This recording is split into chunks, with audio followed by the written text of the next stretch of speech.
जय श्री राम दोस्तों, मैं हूं उत्कर्ष। आपका स्वागत करता हूं आपके यूट्यूब चैनल में। आशा करता हूं आप सभी अच्छे होंगे और इन्वेस्टिंग कर रहे होंगे। आज के इस वीडियो में हम दो फंड्स को कंपेयर करने वाले हैं। दोनों ही फंड जो हैं वो large and mid cap category के फंड हैं, जिसमें मैंने ये दोनों फंड अपनी अपनी कैटेगरी की काफ़ी बेस्ट फंड है। लेकिन इन दोनों में से भी कौन सा सबसे बेस्ट फंड है ये हमें पता होना चाहिए, तो हम उसी फंड में इन्वेस्ट करेंगे। तो वीडियो को पूरा देखिएगा, आपको हर एक चीज़ समझ में आने वाली है, हर एक पॉइंट को हम यहाँ पे क्लियर करने वाले हैं। उसके बाद भी अगर आपके पास कोई भी यहाँ पे क्वेश्चन बचता है आप कमेंट बॉक्स में पूछ सकते हैं। तो बिना देरी के शुरू करते हैं आज का video. Kotak equity opportunities fund direct plan growth और एक्सिस ग्रोथ अपॉर्चुनिटीज फंड, ये दोनों फंड्स को हम कंपेयर करेंगे और दोनों में से कौन सा बेस्ट फंड है आपके लिए, जो कि आप जिसमें चाहे लमसम में हो या फिर एसआईपी में हो, किसी में भी इन्वेस्टमेंट स्टार्ट कर सकते हैं। लेकिन उससे पहले हम समझ लेते हैं इस कैटेगरी के बारे में, large and mid cap category के बारे में। देखिए, हम सब जानते हैं इंडेक्स फंड के बारे में, फ्लेक्सी कैप फंड के बारे में, लार्ज कैप के बारे में, मिड कैप के बारे में और स्मॉल कैप के बारे में। लेकिन ये जो कैटेगरी है, ये दोनों के बीच की कैटेगरी है large and mid cap category. यहाँ पे आपका जो पैसा है वो लार्ज कैप कैटेगरी में भी इन्वेस्ट होगा और मिड कैप कैटेगरी में भी इन्वेस्ट होगा। तो यहाँ पे आपको डाइवर्सिफिकेशन थोड़ा सही मिल जाता है और रिटर्न वाइज भी अगर हम देखें तो ये कैटेगरी थोड़ा सा अच्छा रिटर्न प्रोवाइड करती है लार्ज कैप कैटेगरी के मुकाबले। तो अगर आप कम रिस्क में अच्छा रिटर्न चाहते हैं तो उसमें आप इस कैटेगरी में भी जा सकते हैं। यहाँ पे आपका पैसा लार्ज कैप में और मिड कैप में इन्वेस्ट किया जाता है। समझते हैं आज के फंड के बारे में। सबसे पहले जानते हैं Kotak equity opportunities fund direct plan growth. इस फंड की अगर हम बात करें तो ये जनवरी 2013 में शुरू हुआ है। 11 साल कंप्लीट हुए हैं इस फंड को। एक्जिट नोट 1% का लगता है, एक्सपेंस रेशियो 0.53% का लगता है। फंड साइज 19,861 करोड़ का देखने को मिलता है।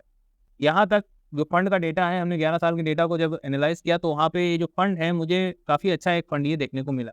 कुछ पॉइंट्स थे जो कि अच्छे हैं कि बुरे हैं, ये आप डिसाइड करेंगे, आपके साथ में यहाँ पे रखे जाएंगे। बात कर लें, हमने जैसा भी फंड साइज की बात करी, 19,861 करोड़ का देखने को मिलता है। फंड साइज एक अच्छा फंड साइज हो जाता है, जिस लार्ज डबल 3 साल में अपने इन्वेस्टर्स का पैसा इसने किया है। रिटर्न वाइज एवरेज परफॉर्मर है, डाउन साइड प्रोडक्शन अच्छा हो जाता है, ये एक अच्छी बात हो जाती है।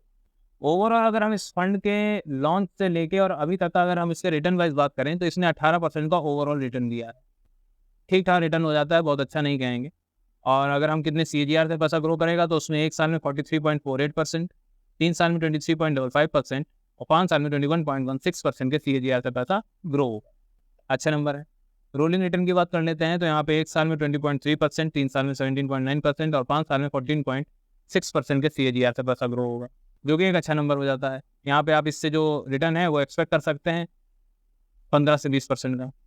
शार्प रेशियो की बात कर लेते हैं तो 1.34 का है, जो भी ठीक ठाक है। बाद में लास्ट में हम समझेंगे इन दोनों के कंपेयर में कौन सा ज़्यादा अच्छा फंड है। आगे बढ़ते हैं। जो अगर हमारा आज का सेकंड फंड है वो है axis growth opportunities fund direct plan growth. इस फंड की बात करें तो ये 5 साल पुराना फंड है, 2018 में शुरू हुआ था ये फंड। तो हमारे पास डेटा इसका 5 साल का था, ज़्यादा पर्याप्त डेटा नहीं था, लेकिन 5 साल में इस फंड ने काफ़ी अच्छी ग्रोथ पकड़ी है, जो आपको इसका फंड साइज देख के पता चलती है। जो इसका फंड साइज है वो है 11,739 करोड़।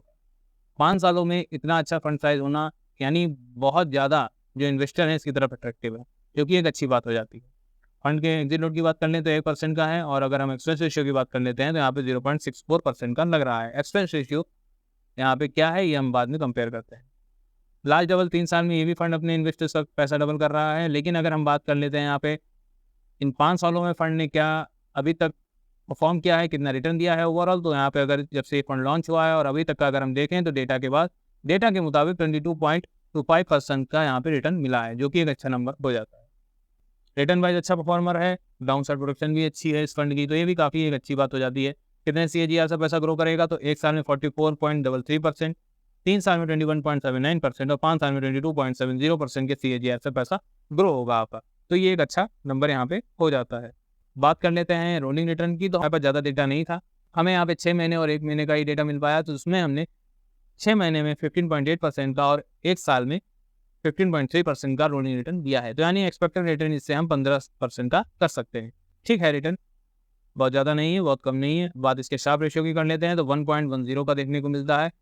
अब ये दोनों फंड के डेटा आपके पास हैं, अगर आपने नोट किया है तो बहुत अच्छी बात है, नहीं तो मैं आपको यहाँ पे फिर से रिकॉल करूँगा।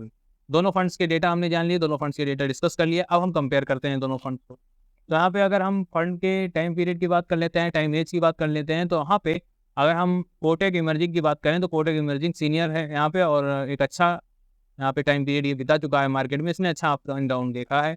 तो यहाँ पे नंबर कोटक इक्विटी इमर्जिंग को मिल जाता है। एग्जिट रेट दोनों में सेम लग रहा है तो दोनों को ही बराबर मिलेगा। एक्सचेंज रेशियो यहाँ पे कोटक इमर्जिंग का कम है, तो यहाँ पे कोटक इमर्जिंग को यहाँ पे एक और पॉइंट मिल जाता है, क्योंकि यहाँ पे जो एक्सचेंज रेशियो है 0.53% का है, इसका कोटक का है, और एक्सिस का देखते हैं तो 0.64 का है, कोटक को एक पॉइंट मिल जाता है। फंड साइज की बात कर लेते हैं तो फंड साइज कोटक का ज़्यादा है, लेकिन इससे हमें ज़्यादा फर्क इसलिए नहीं पड़ता है क्योंकि फंड साइज हमें सिर्फ इतना दिखाता है कि कितने ज़्यादा इन्वेस्टर्स की तरफ अट्रैक्टिव है। तो दोनों ही फंड को बराबर पॉइंट। लास्ट डबल अगर हम बात करें, डबल जो पैसा कर रहे हैं वो दोनों ही फंड 3 साल में कर रहे हैं, ये भी पॉइंट दोनों को जाता है। डाउन साइड प्रोटेक्शन दोनों की अच्छी देखने को मिलती है, तो दोनों को पॉइंट जाता है। शार्प रेशियो भी कोटक का अच्छा देखने को मिलता है एक्सिस के मुकाबले।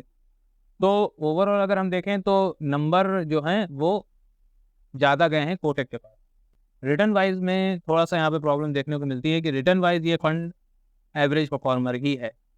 ओवरऑल अभी तक इसने 18% का रिटर्न दिया, उसने 5 सालों में 22% का रिटर्न दिया है। टाइम पीरियड की थोड़ी सी यहाँ पे टाइम एज का जो है वहाँ पे गैप है। अगर हम ओवरऑल 11 साल की बात करेंगे तो 18% का है, और उसने 5 सालों में 22% का दिया है। तो यहाँ पे दोनों ही फंड अपनी कैटेगरी के अच्छे फंड हैं, दोनों ही फंड बेहतरीन फंड हैं, लेकिन पॉइंट क्योंकि हमारा जो कोटक को है वो ज़्यादा जाता है, तो यहाँ पे जो एक विनर हम कैटेगरी की बात करें तो वो कोटक हो जाता है। नो डाउट एक्सिस भी एक अच्छा फंड है, लेकिन यहाँ पे सिर्फ एक प्रॉब्लम फंस रही है कोटक के साथ, वो है इसके रिटर्न की। रिटर्न एवरेज है, तो रिटर्न में थोड़ा सा देखने को दिक्कत मिलती है, लेकिन हाँ अगर हम रोलिंग रिटर्न पे इसकी नज़र डालते हैं तो रोलिंग रिटर्न बहुत ख़राब भी नहीं है, एक एवरेज जैसा कि मैंने बताया एवरेज रिटर्न ही है। आप इन दोनों फंड्स में से कौन सा फंड चूज़ करेंगे, या आपको इन दोनों फंड में से कौन सा फंड पसंद आया है, मुझे कमेंट बॉक्स में ज़रूर बताइएगा। जानकारी पसंद आई है, वीडियो पसंद आया है तो लाइक करिएगा, चैनल को सब्सक्राइब करिएगा, नोटिफिकेशन बेल को जरूर दबा दीजिएगा जिससे आपको नए वीडियोज़ का नोटिफिकेशन मिल जाए, और अपने दोस्तों के साथ इस वीडियो को शेयर करिए जो कि अच्छे फंड्स ढूंढ रहे हैं इन्वेस्टमेंट के लिए। मिलते हैं नेक्स्ट वीडियो में, धन्यवाद।